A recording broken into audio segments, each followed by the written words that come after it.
पिछले सूत्रों में चर्चा चल रही थी कि ये जो स्वभाव है, स्वभाव कभी नहीं छूटता और स्वभाव में जो परिवर्तन आता है वो निमित्त के कारण आता है। निमित्त के कारण उसमें परिवर्तन आता है। निमित्त को ग्रहण करने का उसमें सामर्थ्य होता है, इसलिए निमित्त का प्रभाव पड़ता है। जीवात्मा में कुछ गुण आ जाते हैं और कुछ दोष आ जाते हैं। गुण जो आए हैं उनका कारण निमित्त है और दोष जो आए हैं उनका कारण भी निमित्त है। जब वह कारण हट जाएगा तो वो गुण दोष भी हट जाएंगे। निमित्त हुआ विद्या का, निमित्त हुआ साधु संगति का, उससे क्या हुआ? ज्ञान प्राप्त हुआ। तो ज्ञान प्राप्त हुआ, पहले मूर्ख थे अब समझदार बन गए, तो समझदारी एक गुण आया। ठीक है। अब जिस कारण से वो समझदारी गुण आया वो था विद्या पढ़ने से, साधु संगति से, अनुभव से, ठोकर खाने से। ठीक है। नीतिकार कहते हैं कि विद्या प्राप्ति के 3 माध्यम हैं। क्या क्या हैं? शास्त्र, भ्रमण और अनुभव। 3 माध्यमों से विद्या की प्राप्ति होती है, व्यक्ति को ज्ञान होता है। आप शास्त्रों को पढ़ेंगे, शास्त्रों को सुनेंगे, उससे आपको विद्या मिलेगी, यानी आपको ज्ञान मिलेगा। आप देश देशांतर में भ्रमण करेंगे तो भ्रमण करने से भी आपको ज्ञान मिलेगा। और जो वरिष्ठ लोग हैं जिनके तत्त संबंध में अच्छे अनुभव हैं, उनके अनुभवों को जब सुनते हैं तब भी हमको ज्ञान प्राप्त होगा। तो यानी पहले कम समझदार थे, अब ज़्यादा समझदार हो गए। क्या निमित्त बना? विद्या। विद्या निमित्त बनी। अब उस निमित्त को यदि हटा दिया जाए, क्या हटा दिया जाए? यानी संगति छोड़ दी जावे, शास्त्र चर्चा छोड़ दी जावे, देश देशांतर भ्रमण छोड़ दिया जावे, दूसरों के अनुभवों से लाभ उठाना छोड़ दिया जावे, तो वो जो हम कम समझदार से अधिक समझदार बने थे, वो समझदारी बाद में हमारी रहेगी या नहीं रहेगी, इसकी संभावनाएं जो है बिगड़ जाएंगी, क्योंकि कारण हट गया। कारण के हटने से कार्य हटेगा। तो ऐसे ही कोई व्यक्ति क्रोधी है, लोभी है, मोही है, कामी है, रागी है, द्वेषी है, उसका कुछ न कुछ निमित्त अवश्य होगा। किसी निमित्त के प्रभाव से उसके अंदर ये गुण, ये दोष आए। जब वह निमित्त हट जाएगा तो व्यक्ति के अंदर जो प्रभाव दिखाई दे रहे थे वो प्रभाव भी धीरे धीरे क्षीण हो जाएंगे, न्यून हो जाएंगे, तनु हो जाएंगे, कम पड़ जाएंगे। अब पिछले प्रसंग में ही और बातें ये कहूँगा।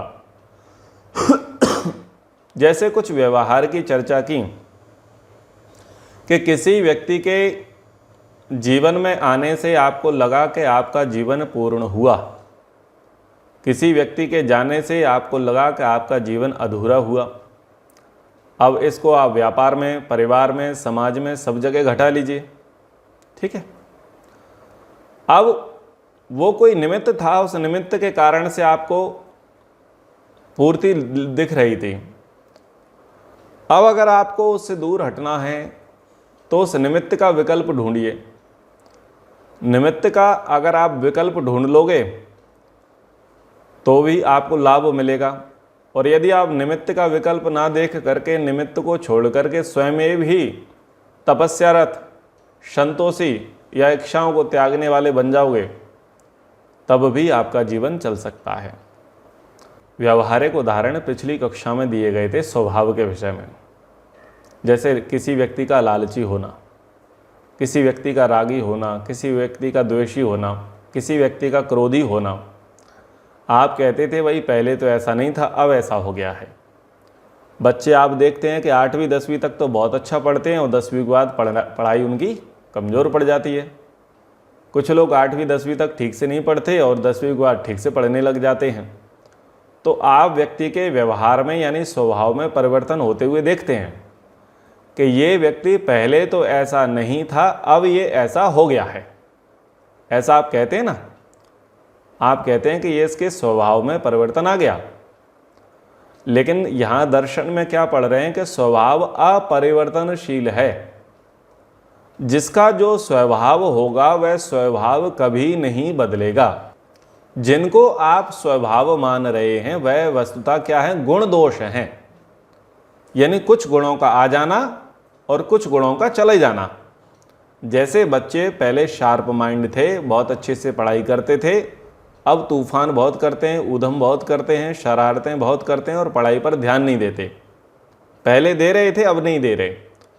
तो यदि स्वभाव होगा तो स्वभाव बदलेगा नहीं, लेकिन जिसमें परिवर्तन आ रहा है वो स्वभाव ना होकर के, नेचर ना होकर के, प्रकृति ना होकर के क्या है, गुण दोष हैं। गुण आए और चले गए। ठीक है, इतनी बात समझिए। अब मैं कह रहा हूं विकल्प की बात। यदि किसी व्यक्ति का किसी वस्तु या व्यक्ति के प्रति राग है, उसकी आसक्ति है, उसको लगता है कि इस वस्तु या इस व्यक्ति के बगैर मेरा जीवन नहीं चल सकता, वो उस पर अत्यंत रागी है। अब हम देख रहे हैं कि ये राग जो है उसके बंधन का कारण है, उसके दुख का कारण है, उसके शोक का कारण है। ठीक है, अब उसको हटाने के लिए प्रयास किया जाए, उसको बताया जाए कि ये जो राग है, इस राग के कारण आपको शोक है, मोह है, दुख है, खेद है, अवसाद है, तनाव है, इस राग के कारण है। इस राग को आप हटा दो, यानी इस राग का जो निमित्त है उस निमित्त कारण को आप हटा दो तो आप ठीक हो जाओगे। तो क्या होता है कि किसी किसी में विल पावर कम होती है। विल पावर यानी मन की शक्ति, आत्मशक्ति उनके अंदर कम होती है, संकल्प लेने का सामर्थ्य उनके अंदर कम होता है, उसके कारण से वो उसे हटा नहीं पाते। तो फिर क्या करना पड़ता है, उनको सब्स्टिट्यूट देना पड़ता है, उसका ऑप्शन देना पड़ता है, उसका विकल्प देना पड़ता है। यानी एक भयंकर राग से छुड़ा करके एक दूसरे राग पर उसे डाइवर्ट करने का प्रयास किया जाता है। ठीक है, ये जो विधि है ये है चिकित्सा विधि। चिकित्सा विधि क्या है, जो नशा मुक्ति केंद्र हैं, रिहैबिलिटेशन सेंटर, उसमें क्या होता है कि बीड़ी, पुड़िया, तंबाकू, सिगरेट, शराब, मांस, मछली, अंडा, ये जितने मादक पदार्थ हैं, इन सब मादक पदार्थों से व्यक्ति क्या होता है, हैबिचुअल, उसकी ऐसी आदत बन जाती है और उस एडिक्शन के कारण से वो व्यक्ति क्या होता है, परेशान रहता है, उसका शरीर बिगड़ता है, मेंटल स्तर उसका बिगड़ता है, फाइनेंशियल स्तर भी उसका बिगड़ता है। तो क्या किया जाता है, उसे उस कारण से दूर रखने का प्रयास किया जाता है, रिहैबिलिटेशन सेंटर, यानी रोग की चिकित्सा करने के लिए उस कारण को ख़त्म किया जाता है। यानी उसको बीड़ी, पुड़िया, तंबाकू, सिगरेट, शराब, जिससे भी उससे राग है, उस राग वाली वस्तु से उसे दूर किया जाता है। लेकिन यदि राग वाली वस्तु से उसे दूर किया जाए तो व्यक्ति एग्रेशन करेगा, यानी व्यक्ति बहुत क्रोधी हो जाएगा, अपने आप को नुकसान पहुंचा लेगा, स्वयं को मार देगा, अथवा जो लोग उसको रोकने का प्रयास कर रहे हैं वो उन लोगों को नुकसान पहुंचा सकता है, और ये होता ही है। तो वहाँ पर क्या किया जाता है कि जो घटक उसके शरीर में जा रहे थे व्यसन के माध्यम से, उन्हीं घटकों को या उनका एंटीडोज वो दवाइयों के माध्यम से उसे दिया जाता है, और उससे क्या होता है, उसका प्रभाव कम हो जाता है। इसको बोलते हैं कांटे से कांटा निकालना।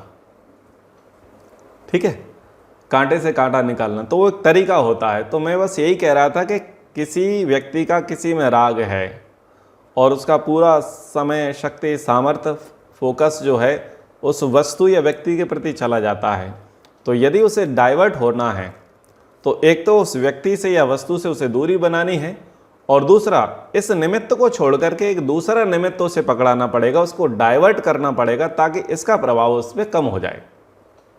ठीक है, तो ये सारी चिकित्साएं, ये सारे सुधार संभव हैं। यदि स्वभाव होगा तो दुनिया का कोई भी साइंस उसे नहीं बदल सकता। समझ में आया? अग्नि का स्वभाव है ताप देना, उस स्वभाव को कोई साइंस, कोई विद्या, कोई शक्ति बदल नहीं सकती।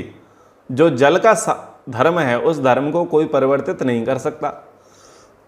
शरीर का जो धर्म है कि पहले शिशु होगा, फिर वो बालक बनेगा, किशोर बनेगा, यौवन अवस्था आएगी, प्रौढ़ अवस्था आएगी, वृद्ध अवस्था आएगी, ये जो स्वभाव है ना, इस स्वभाव को कोई नहीं बदल सकता।